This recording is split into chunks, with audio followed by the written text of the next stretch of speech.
Լույս սիրելիներս, Քրիստոս հայրյավի մեռելոց, տեսնենք ինչ է սպասում ես Քրիստոսի համար նեղություններ կրելուց։ Եվ բոլորի շնորհների Աստվածը, որ ձեզ կոչեց իր հավիտենական փառքին Քրիստոս Հիսուսի միջոցով, որի մի փոքր ժամանակ չարչարակից պիտի լինեք, թող վերականգնի, զորացնի, հաստատահիմն դարձնի ձեզ, նրան իշխանություն եւ փառք հավիտյանս ամեն։ Ձեզ ողջունում է Բաբելում գտնվող եկեղեցին, որ ընտրված է ձեզ նման, ինչպես նաև իմ որդի Մարկոսը։ Ողջունեցեք միայն սուրբ համբույրով, խաղաղությունը ձեզ բոլորիդ, որ Քրիստոս Հիսուսի մեջ եք, ամեն։ Սիրելիներս, տեսնում եք Պետրոս առաքյալն ասում է, որ ինչ չարչարանք, որ մենք կրել ենք Քրիստոսի համար, թող Տերը ձեզ զորացնի, հաստատահիմն, ուժեղ ու քաշ դարձնի, եւ մենք էլ իբրև քրիստոնյաներ իրար կարողանանք ողջունել սուրբ համբույրով։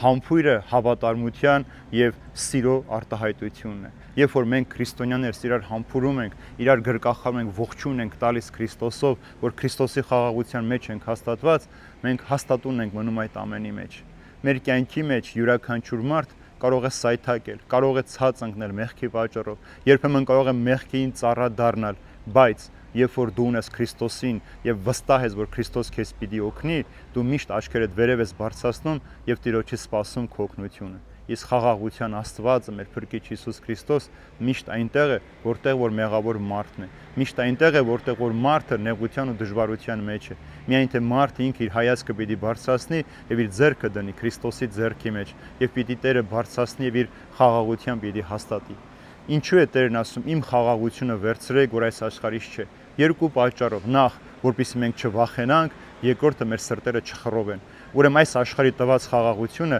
մեզ միշտ վախի մեջ է պահում։ Այս աշխարհի տված խաղաղությունը մեզ միշտ կորցնելու վտանգի առջև է պահում։ Իսկ Քրիստոսի խաղաղությունը մեզ ցույց է տալիս, որ ինչ էր պատահի այս կյանքի մեջ, մենք կանգուն ենք, հաստատուն ենք, հաստատահիմն ենք, զորավոր ենք, որովհետև ունենք Քրիստոսի պես զորավոր ու անհաղթ Աստված, որ երբևէ որևէ ճակատամարտ չի պարտվել եւ այդ հաղթական զենքը տվել է մեզ, որպեսզի ողջ ապրենք այս աշխարհի մեջ եւ սիրո համբույրով խաղաղության ու սիրո մեջ կարողանանք իրար գնահատել ու պահել։